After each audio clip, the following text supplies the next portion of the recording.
आज ये हालात है कि हमारे पास एहतजाज का हक भी हमसे छीन लिया गया है।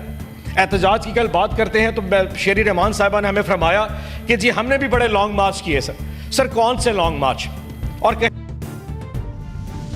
कहती थी बहुत बड़ी जुस्तजू करके, काश वो यहाँ पे मौजूद बैठी हो जी, बड़ी जुस्तजू की है जी। कौन सी जुस्तजू सर आपके लॉन्ग मार्च, आपको याद होगा बिलावल भुट्टो जरदारी साहब जब इस कराची से निकल के इस्लामाबाद हमारे दौरे हुकूमत में आए तो 10 दिन का टूर था। पहला स्टॉप हैदराबाद, फिर सक्खर, फिर रहीम यार खान, फिर बहावलपुर, आपके पास मुल्तान आपके घर तशरीफ लाए थे, फिर साहिवाल गए, लाहौर गए और जीटी रोड से उस वक्त इस्लामाबाद तशरीफ लाए थे। रस्ते में पंजाब पुलिस ने किसी एक जगह पे कंटेनर खड़ा नहीं किया था, एक शेलिंग का फायर नहीं किया गया, रबर बुलेट दूर की बात, कोई एक गुलेल की किसी ने मारी हुई थी। रात को जहां पे डेली स्टॉप करते थे वहां शामियाने लगते थे, वहां रात को खाने खाए जाते थे। इस्लामाबाद जब वो डी चौक पे तशरीफ लाए थे, यहां पे इस्लामाबाद पुलिस ने किसी जगह पे उनको नहीं रोका, रात को तकरीर की और सुबह के टाइम वो दुबई वापस चले गए।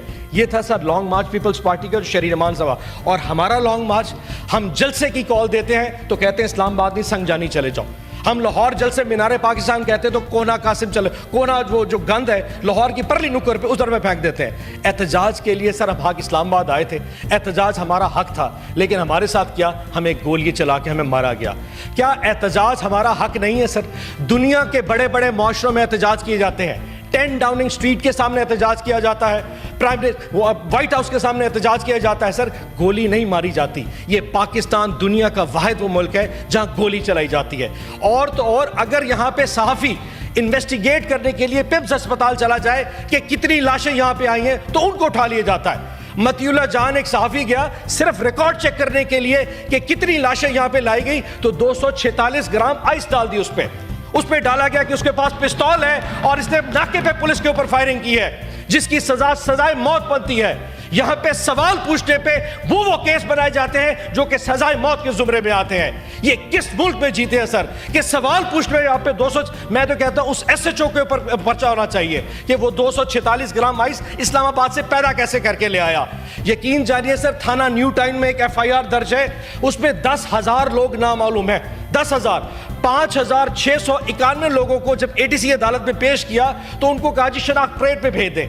5,500 PTI के वर्कर एक FIR में शनाख्त परेड के लिए अदालत में पेश हुए, तो अदालत ने कहा जी इनको शनाख्त परेड भेजें। सर शनाख्त परेड 3 महीने लगेगी उनको वहां पे रहते हुए, 3 महीने तक ना वो कपड़े तब्दील कर सकते हैं, ना अपनी फैमिली से मिल सकते हैं, ना वो कुछ। इससे बड़ा जुल्म आखिर हो क्या सकता है सर? जिस मुल्क में हम जीते हैं वहां पे अब यह भी हो रहा था कि इस्लामाबाद में जो रेडीबान है उससे शनाख्ती कार्ड पे पूछा जाता है तुम कहां से हो।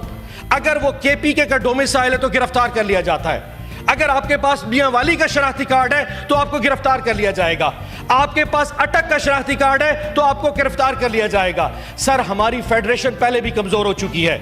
आज रेशियल प्रोफाइलिंग जो इस्लामाबाद में हो रही है, खास तौर पे KPK के लोगों के साथ, ये फेडरेशन को कमजोर कर रही है। लेकिन इस हुकूमत को क्या पता फेडरेशन किस चीज का नाम है। यकीन जानिए सर, जो कुछ हमारे साथ हो रहा है, मैं दुआ नहीं करता, मैं बद्दुआ नहीं करता कि मेरे जो दोस्त इस साइड पे बैठे उनमें किसी के साथ हो।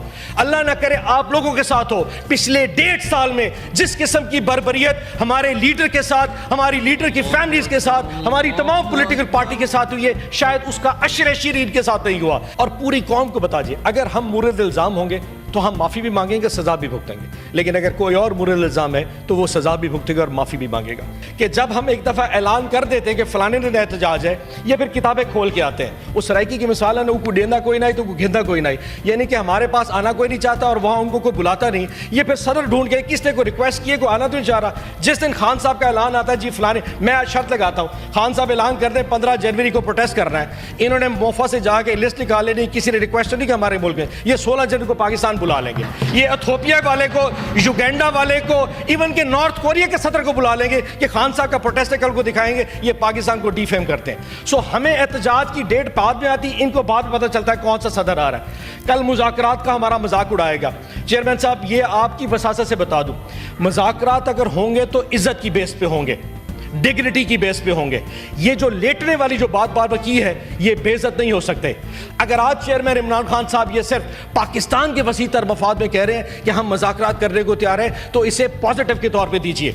ये एक विन विन सिचुएशन है, पाकिस्तान की अवाम की बेहतरी के लिए बात कर रहे हैं, हमें कोई कमजोरी नहीं। और किसी जगह पे ये हमने नहीं कहा कि आप मुज़ाकरात करें और खान साहब को छोड़ें। हमारा तो मैंडेट ही डिफरेंट है कि आप हमारे मैंडेट पे बात करें, आप हमारे पॉलिटिकल असीरान के ऊपर बात करें, आप हमारे ऊपर जो बर्बरीत उसकी बात करें, लेकिन हमारा मजाक उड़ाया जाता है। पहले कहते थे मुज़ाकरात नहीं करते, अब कहते हैं जी मुज़ाकरात करते हैं क्योंकि कमजोर हो चुके हैं। चेयरमैन साहब यकीन जानिए, इस वक्त आपके पास तो ताकत होगी, इनके पास तो ताकत का नशा होगा, हमारे पास पाकिस्तान की अवाम की ताकत है, पाकिस्तान की अवाम की मोहब्बत इमरान खान के साथ है।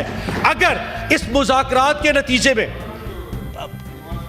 बस कर दो, कितनी नमाज पढ़नी पता है, अगर इस मुज़ाकरात के नतीजे में, चेयरमैन साहब आखिरी बात, सर चेयरमैन साहब, इस मुज़ाकरात के नतीजे में अगर पाकिस्तान की बेहतरी है, अगर पाकिस्तान के लोगों की बेहतरी है, तो तकलीफ किसको है? अगर नहीं समझते, हम इस काबिल नहीं है, हम पाकिस्तान की वो सबसे पॉपुलर पॉलिटिकल पार्टी नहीं है, दफा करें, हमें छोड़ दे, हम अपनी कमेटी यहीं पर रख देते हैं, आप हमसे कोई बात ना करें। इसी तरह हर तरह की latest updates, breaking news, political news के लिए वीडियो को लाइक करके चैनल को सब्सक्राइब करें और बेल के आइकॉन पर लाजमी क्लिक करें ताकि आप रहें हर खबर से बाखबर।